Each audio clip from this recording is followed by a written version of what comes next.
Welcome to another episode of Wisdom Personified Conversations with Dudu Msomi.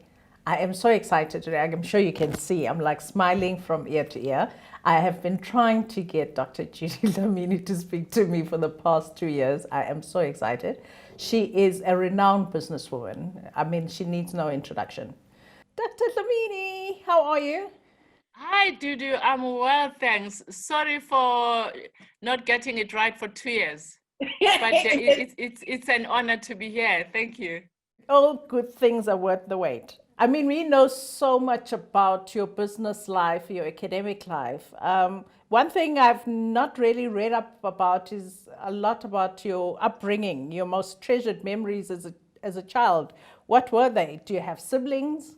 Actually, I started off with 8 siblings, 2 full siblings and 6 half siblings. I've since lost all of them except my sister, my half sister. So sorry. And yes, and I have so many good memories. The one that just refuses to go is the one where I'm sitting on my dad's lap, a 4-year-old. I've started school, and when I come back from school, my mother puts me on her back. She makes rice amongst other things that she cooks. And I used to love this thing of having rice with milk. So I was the last born. So I wasn't spoiled, but I had special treatment, if you know what I mean. So she would dish out a bit of warm rice, pour a bit of milk, and I would have the meal before everyone else does. That's one. The other one, I'm sitting on my dad's lap and I'm drinking from his saucer. He had this big cup. He loved tea. So he would actually give me a sip from a saucer. So those are the memories that have stayed with me forever. There's something about going to school at 4, hey? I mean, there's some commonality. I also went to school at 4.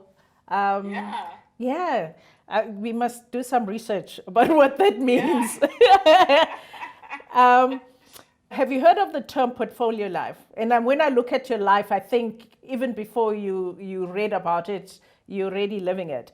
But for those of us who don't know, portfolio life is a term that is coined by Charles Handy in his book, The Age of Unreason, which was published in 1989. I'm shocked that I read it so long ago. Oh my gosh, I think I just, from high school. The concept is about life being a portfolio of activities. Some we do for money, some we do for interest, some for pleasure, some for a cause. The different bits fit together to form a balanced whole greater than the parts. So in case you didn't know where that term comes from, we've shared that with you now. Sis Judy, does this concept resonate with you? And what does it mean to you? You know, there's a common thread in all the parts, and that's living for a purpose. It might be the center for me is family. So your purpose is being a mother, it's being a grandmother at this stage, it's being a wife, it's being a sister, it's being so many different things for the family as the center. And then it's your career. I've changed my careers quite a few times. It part for making sure that I'm living my purpose while I make money, because I find that making money for the sake of making money doesn't really bring a purpose necessarily. But if you can have both, you're doing something that you believe we're put on earth to do, and it pays you. So your life is complete. So the common thread is a purpose, because as a family member, your purpose is to serve and make sure that everyone is taken care of. So it's an all-encompassing existence.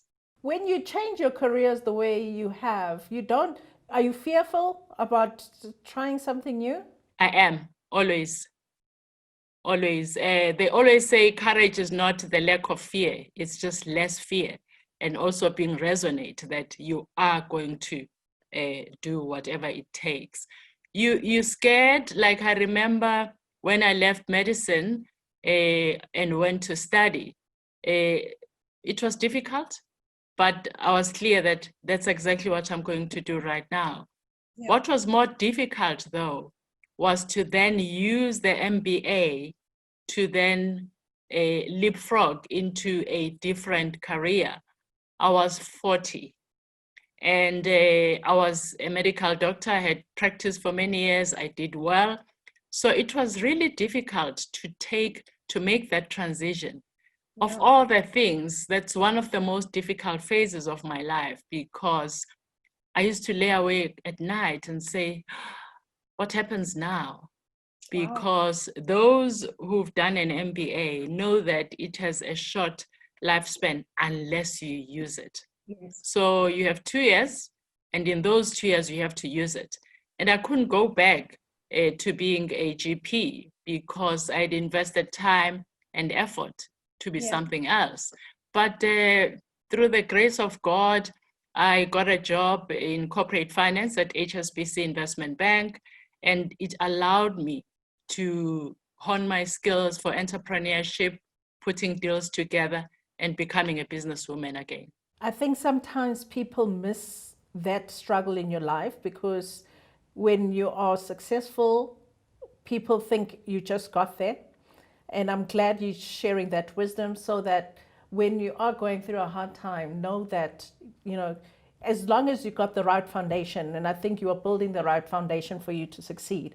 In the context of all of that, what is your unique value proposition? What makes you memorable and impactful? I don't know if I can answer that or someone else can, but what I do know is that I care deeply and genuinely. I really care. I care for the people I work with. I care for social justice. I care, you know, and I will do everything within my power to try and make a positive impact.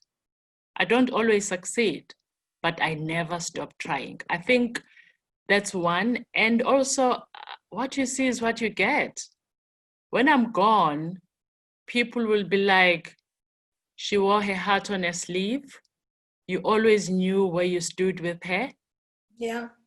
Because that's who I am. You know, the first time I met you, I thought you were a bit aloofish. And I was like struggling with the context of where I was meeting you as well, where you were celebrating a young talent who was launching a book, somebody who's not known, and you had opened up your shop in Hyde Park, catered, it was high class. Thank you. And I just thought, a person who does that for somebody else, because you will do that for name brands, but somebody who's not known, why bother? And it really did reveal a part of you that I was not really appreciating. And then somebody also told me that you were the doctor when they were young and had such fond memories. I even forgot who the person was. You know, it is amazing how we can read somebody differently. And I think you're a good one to share that wisdom, to say, don't read somebody by how they come across, because you have so many gifts that you keep on giving us. But are you living your best life? I am. Just to clear that one, I don't blame you. I'm very shy and I'm very private.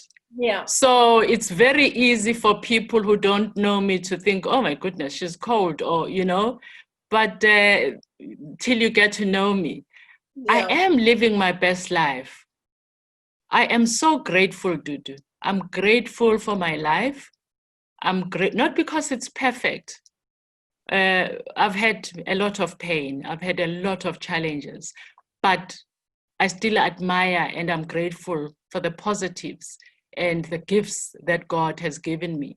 So yes, it's if I didn't wake up tomorrow, I would say it was such a beautiful life.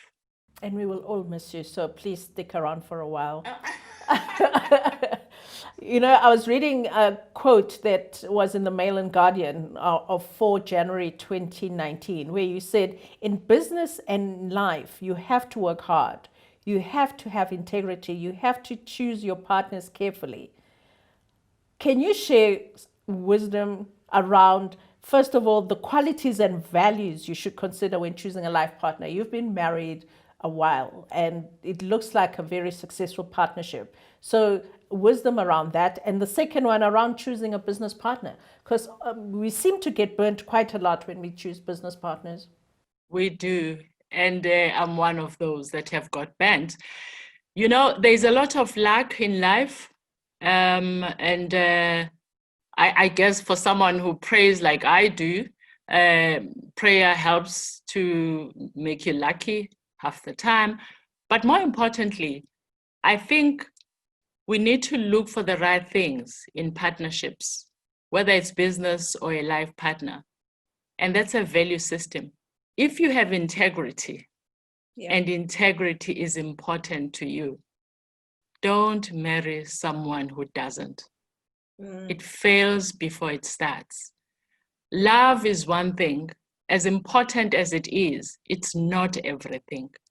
The value system is the core of who you are.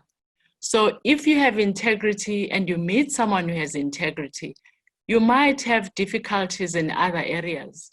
But when it comes to making decisions for your family, for your lives, when it comes from a place of integrity, then you'll all say, I might disagree with you, but I understand where it's coming from. So I think the value system, whether it's hard work, but I think integrity is bigger, because you can have a lazy partner when you're hardworking, but you both have integrity. Then because you marry people with different strengths and different strengths to yours.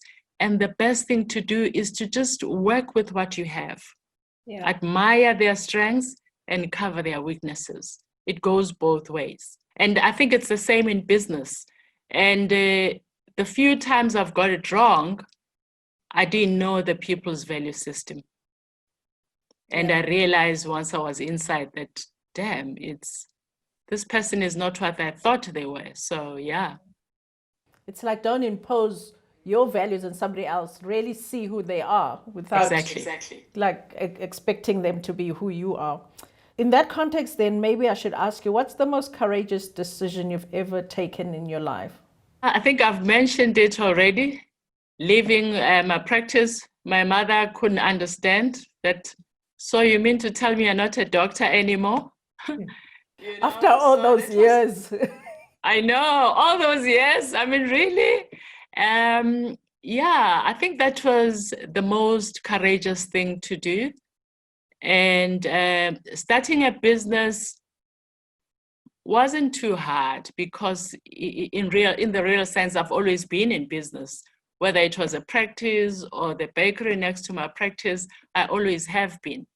But to leave what you had studied, the dream of a 4-year-old, to leave that and pursue something else, that was brave. Wow. And you've done it, and you've succeeded in all spheres. You and your husband, Mr. Sizwe Nxasana, have a publishing company, which is called Sifiso Publishers. There is a joke, which I don't personally find funny, but it is something that's said quite often, that the best way to hide something from a black person, put it in a book. What is your reaction to this common saying?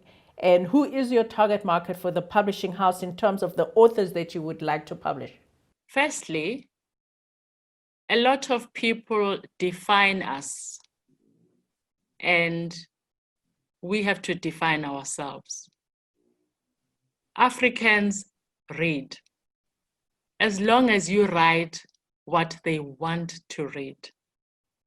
Don't impose what you believe they should read, because then they won't read it, because that's not what they want to read. So I've found, Dudu, it's been interesting. You know how many book clubs are there? I was sending an invitation to some, and I thought, here is a research that I would have to do, and I'd love to do, to identify the number of book clubs we have in this country. There are lots. And you go to book fairs in this country, and the ratio, the demographics represent the demographics of the country. Unless, of course, you go to French book, where we are in the minority because of the place. But if you go to Joburg and you go to Durban to a book fair, there are Africans there. Why? Yeah. Because Africans write now and they read. My members will not like this. They're called bookaholics. My friend from primary school, Linda Mtenjani, was very instrumental in starting the book club. Actually, my first introduction to her at school, I was 7, 8. She was reading to me in the morning. Every morning she will read. I have not been able to attend, but I follow and I read at least what they are reading. They're not happy with you. Yeah, because I'm never available to attend. But anyway, yeah. Linda, wherever you are, forgive me. You also wrote that book called Equal But Different. And it's amazing. It even found an audience far and wide on the continent. I know you were in Nigeria about 2 years ago speaking about it. What is the wisdom you're trying to share with the readers in that book? Just give us maybe 2 highlights. Maybe the starting point is why I wrote the book. It was never my aspiration. Oh. My doctoral thesis looked at the intersection of race, gender, and social class in women's career progression. Wow. And I used life stories as one of the methodologies to get the information. And I sat and listened to these women, and there was so much wisdom that came from those life stories that I said, I have to share this. It can't be that it just remains a doctoral thesis that is put in some shelf and forgotten about. So I converted it to a book. It's been one of the best things I've ever done. I didn't realize I had the love for writing. And I've written a second book. I'm actually finishing a third one now. And you see, the beauty with writing is that you reach people that you'll never meet on paper. And when you're gone, my grandkids and my great-grandkids will be able to open a book and say, so this is what she thought. So this is who she was. So it's so powerful. It is so powerful because every time I think of my grandfather, Lancelot Peter Msomi, and I wish I knew his thoughts, the things he got involved in, why did he get involved in them, so I totally get it. You're now encouraging me because, people have asked me to write and I keep on delaying. And you have to. Now that you are saying it that way, maybe I should just get on with it. Please, you've got the material. Yes, I should. You're also the founder and executive chairperson of Mbekani Group. The group has interests in diverse industries. What informs your investment strategy without giving away any trade secrets? What are the unifying principles that are common to all the investments? I like investing in what I understand, what I know. Like my investments are in health because that's my core. In spite of what I choose to do, I am a doctor, always will be. My dad invested in property in the few areas that Blacks were allowed at that time. So one of my investments are in property. I've always wanted to invest in property as a child. Obviously, there's also opportunistic investments, which especially portfolio investments, locally, internationally. So there's a bit of that. A sector I understand, but also a sector that I don't quite understand, but I'm just taking a chance to see if I will be able to create wealth. Like growth industries where, Yes. Yeah. It's like, when it comes to tech stock, when it comes to health innovation, stuff like that. Because people always think you just follow the money, I mean, Warren Buffett is always talking about value investing. So it's always interesting to understand the thought process behind investors. So just for those of you who are interested in having investment holding companies, some wisdom that you've just been shared. There is this syndrome called the imposter syndrome, which is defined as a collection of feelings of inadequacy that persist despite evident success. Do you suffer from it at all? It depends. you always doubt yourself in certain contexts. And it's not out of nowhere. It's the stereotype that we are born into and live. People have certain expectations of you based on what class they put you in, based on your gender, based on your race, and you feel it. And when you feel it, you start doubting yourself. And the way I always overcome it is to remind myself that I am equal but different. Wow. And yeah. being different doesn't make me less. Yes. So I think for a young person, it's important to remember that when people doubt you, because the doubt, I don't think starts from within. Yeah.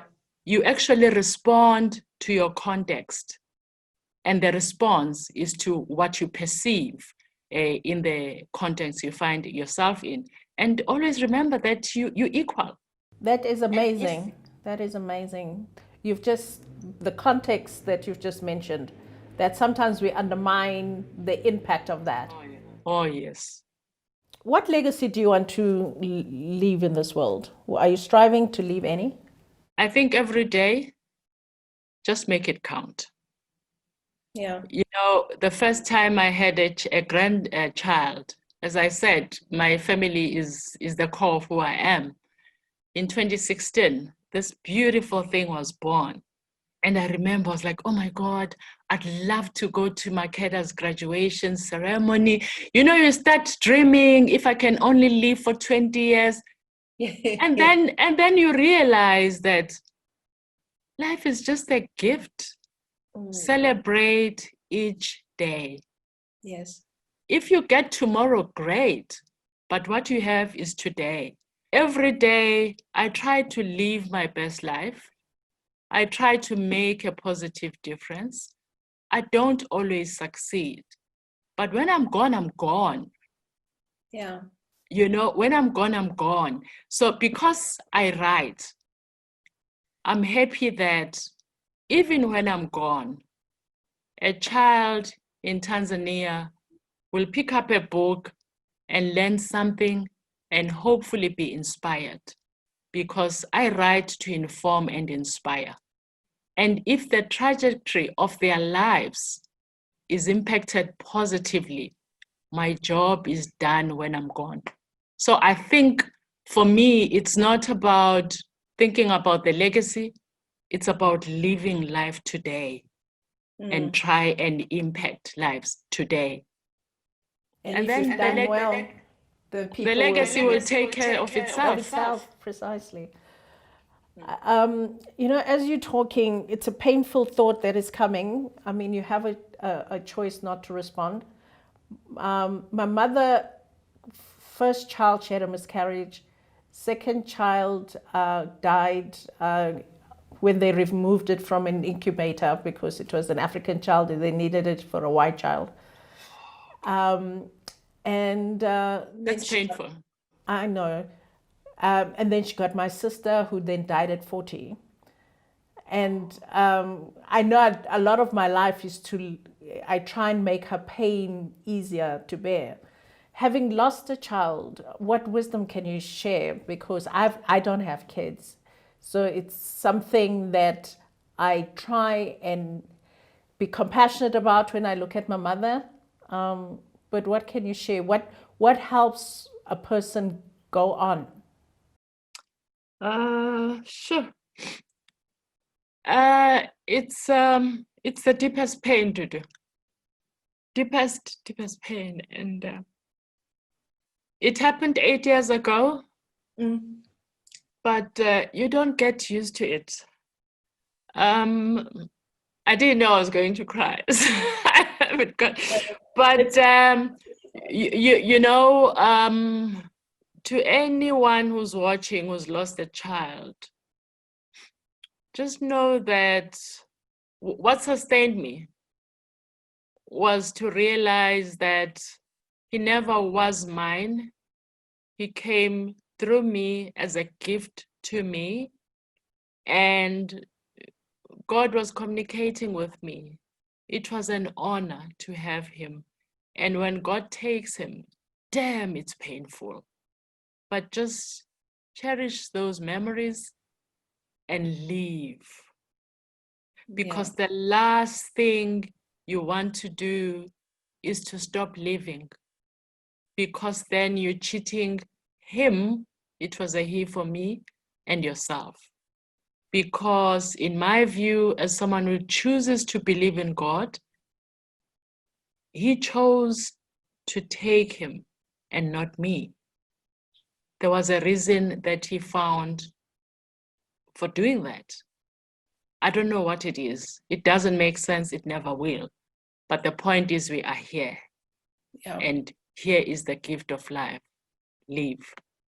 Thank you for that. I mean, I try and think about it and try and help my mom cope with it, because the remaining kids also feel it. Because you know, if you're, luckily my mother's love hasn't waned, but you can sometimes feel that, you know, the remaining ones, it's just as painful as, because you feel cheated on some level, because not all the emotions and not all the love, you know, something dies, even if you try. No, and- you die. Yeah. A part of you dies when you bury your child. So my condolences to your mother.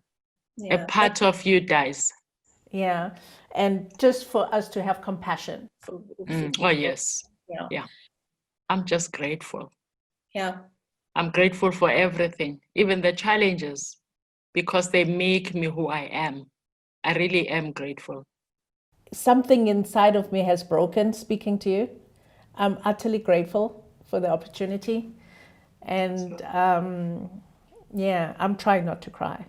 Yeah. You know, one of the things that keeps me awake at night is the lack of equity in the world. It's the lack of equity in our country.